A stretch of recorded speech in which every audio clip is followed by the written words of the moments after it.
আমি আজকে বানিয়েছি মটরশুঁটি আর ফুলকপির তরকারি। আমি এটা গরম ভাত বা রুটির সঙ্গে পরিবেশন করে দেবো। খেতে কিন্তু জাস্ট অসাধারণ লাগবে। দেখতে থাকুন আমার রেসিপিটা আমি কিভাবে বানিয়েছি। যদি ভালো লেগে থাকে তাহলে আমার চ্যানেলে লাইক, শেয়ার, কমেন্ট ও সাবস্ক্রাইব করে দেওয়ার অনুরোধ রইল। নমস্কার বন্ধুরা, কুকিং অর্পিতাতে আপনাদের সবাইকে স্বাগত জানাই। আশা করি আপনারা সবাই ভালো আছেন। আমি আজকে বানাচ্ছি ফুলকপি আর মটরশুঁটি দিয়ে একটা তরকারি। আমার যদি এই রেসিপিটা ভালো লেগে থাকে তাহলে আমার চ্যানেল একটা সাবস্ক্রাইব করে দেওয়ার অনুরোধ রইল। আমি যেইভাবে বানাই সেইভাবেই বানিয়ে আপনাদেরকে দেখাচ্ছি। এই যে আমি নিয়ে নিয়েছি ফুলকপি, আমি কপিটাকে এবারে কেটে নেব।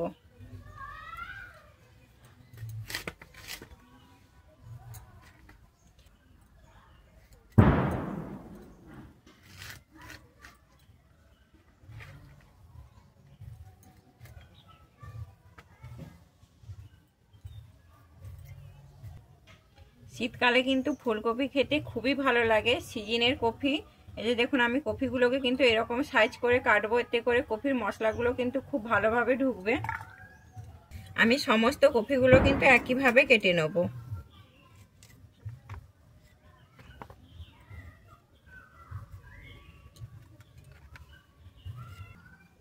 আমি পুরো কপিটা কিন্তু কেটে নিয়েছি। উনুনে আগে থেকে জলটা বসিয়ে দিয়েছিলাম। আমি জলটা উষ্ণ গরম করে নিয়েছি। নিয়ে আমি একটু হলুদ আর কপিটা আমি দিয়ে দিয়েছি। এরকম ভাবে কিন্তু আমি 2 মিনিট করে নেব। নিয়ে আমি কপিটাকে এবারে তুলে নেব।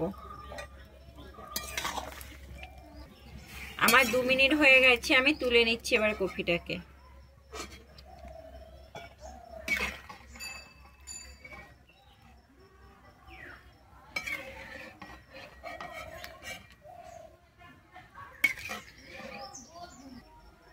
আমি এর মধ্যে এবারে আমি সমস্ত মশলাগুলো এবারে মাখিয়ে নিচ্ছি। আমি প্রথমে দিয়ে দিচ্ছি এখানে লবণ। লবণটা আমি পরিমাণ অনুযায়ী দিচ্ছি। আমি তারপরে দিচ্ছি এখানে জিরে গুঁড়ো। তারপরে দিচ্ছি আমি এখানে ধনে গুঁড়ো। আমি এরপরে এখানে দিয়ে দিচ্ছি কাশ্মীরি লঙ্কার গুঁড়ো।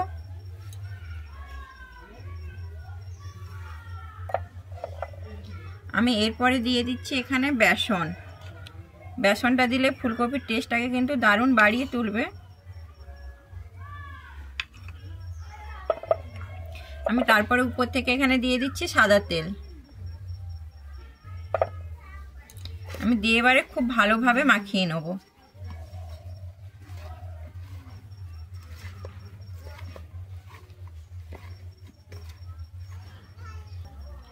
আমার মশলাগুলো দেখুন ফুলকপির গায়ে কিন্তু খুব সুন্দরভাবে মাখানো হয়েছে। আমি এবার এটাকে রেখে দিচ্ছি 5 মিনিটের জন্য। আমি ফুলকপির তরকারিতে দেওয়ার জন্য এখানে নিয়েছি রসুন, আদা আর কাঁচা লঙ্কা। আমি 3টাকে একসঙ্গে বেটে নেব।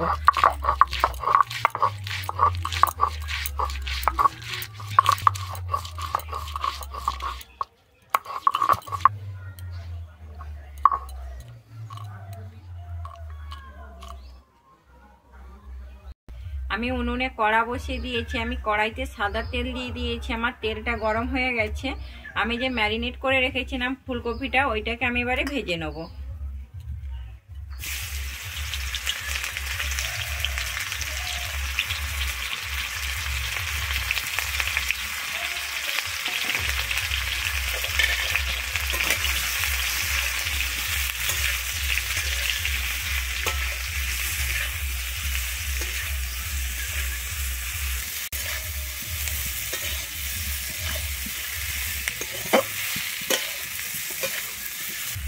আমি ফুলকপিটা কিন্তু লাল করে ভেজে নিয়েছি। এবার আমি কপিটাকে তুলে নিচ্ছি।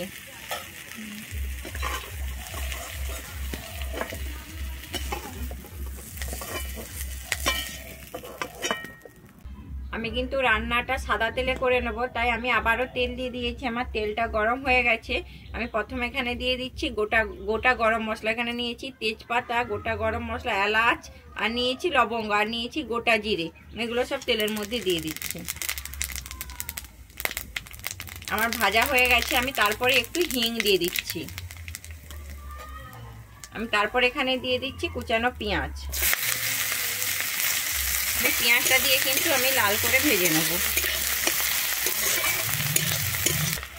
আমার পেঁয়াজটা ভাজা হয়ে গেছে। আমি এরপরে এখানে দিয়ে দিচ্ছি বেটে নেওয়া মশলাটা। আমি যে আদা রসুন আর কাঁচা লঙ্কাটা বেটেছিলাম এইটা দিয়ে দিচ্ছি। আমি এইটা দিয়ে কিন্তু খুব সুন্দর করে এবারে ভেজে নেব।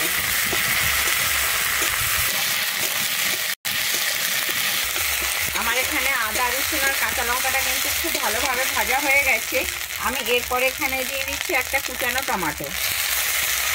আমি টমেটোটা কিন্তু একদম ছোটো ছোটো করে কুচিয়েছি। আমার টমেটোটা কিন্তু খুব সুন্দর ভাজা হয়ে গেছে। আমি এরপরে এখানে দিয়ে দিচ্ছি জিরে গুঁড়ো 1 চামচ আর নিয়েছি ধনে গুঁড়ো 1 চামচ। আমি এরপরে এখানে দিয়ে দিচ্ছি ঝাল লঙ্কার গুঁড়ো 1 চামচ। ঝালটা আপনারা আপনাদের পরিমাণ অনুযায়ী দেবেন। আমি ভালোভাবে এবার একটু কষিয়ে নিচ্ছি।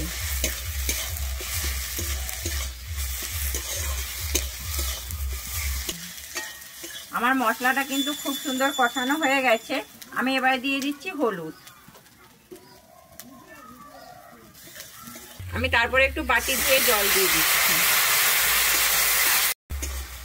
আমার মশলাটা কিন্তু খুব সুন্দর কষানো হয়ে গেছে। আমার মশলা থেকে তেল ছেড়ে দিয়েছে। এরপরে আমি দিয়ে দিচ্ছি এখানে দই। দইটা কিন্তু আমি আগে থেকেই ফেটিয়ে রেখেছিলাম। দইটা আমি এর মধ্যে দিয়ে দিচ্ছি। দইটা আমি কিন্তু দেওয়ার সময় আঁচটাকে একদম হালকা করে দিয়েছি। আমি দইটা কিন্তু খুব ভালোভাবে এখানে নাড়তে থাকবো, নাহলে কিন্তু দইটা ফেটে যাবে।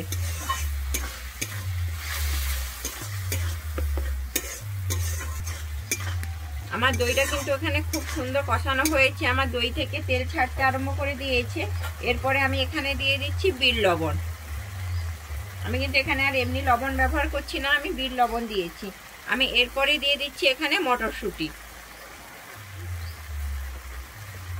দিয়ে আমি এবারে খুব ভালোভাবে দইয়ের সঙ্গে মিশিয়ে নেব।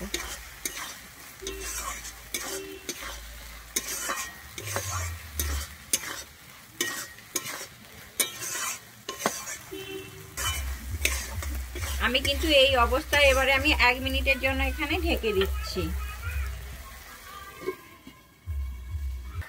আমার 1 মিনিট হয়ে গেছে। আমি ঢাকনাটা খুলে দেখে নিচ্ছি।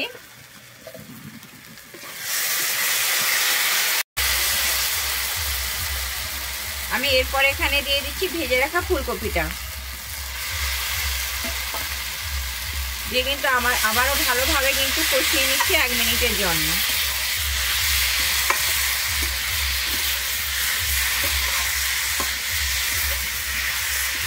আমার 1 মিনিট হয়ে গেছে। আমি খুব ভালোভাবে এখানে কষিয়ে নিয়েছি। আমি এবার উপর থেকে জল দিয়ে দিচ্ছি। এখানে কিন্তু আমি উষ্ণ গরম জল দিচ্ছি।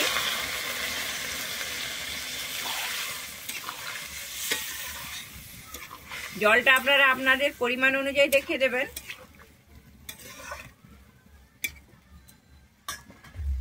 আমি এবারে ঢেকে দিচ্ছি এখানে 2 মিনিটের জন্য। আমার 2 মিনিট হয়ে গেছে। আমি ঢাকনাটা খুলে দেখে নিচ্ছি। আমার তরকারিটা কিন্তু সম্পূর্ণভাবে রেডি হয়ে গেছে। আমি এবারে উপর থেকে দিয়ে দিচ্ছি গরম মশলা গুঁড়ো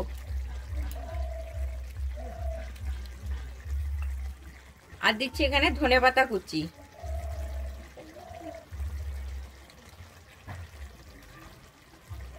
দিয়ে আমি আবারও ভালোভাবে মিশিয়ে নিচ্ছি।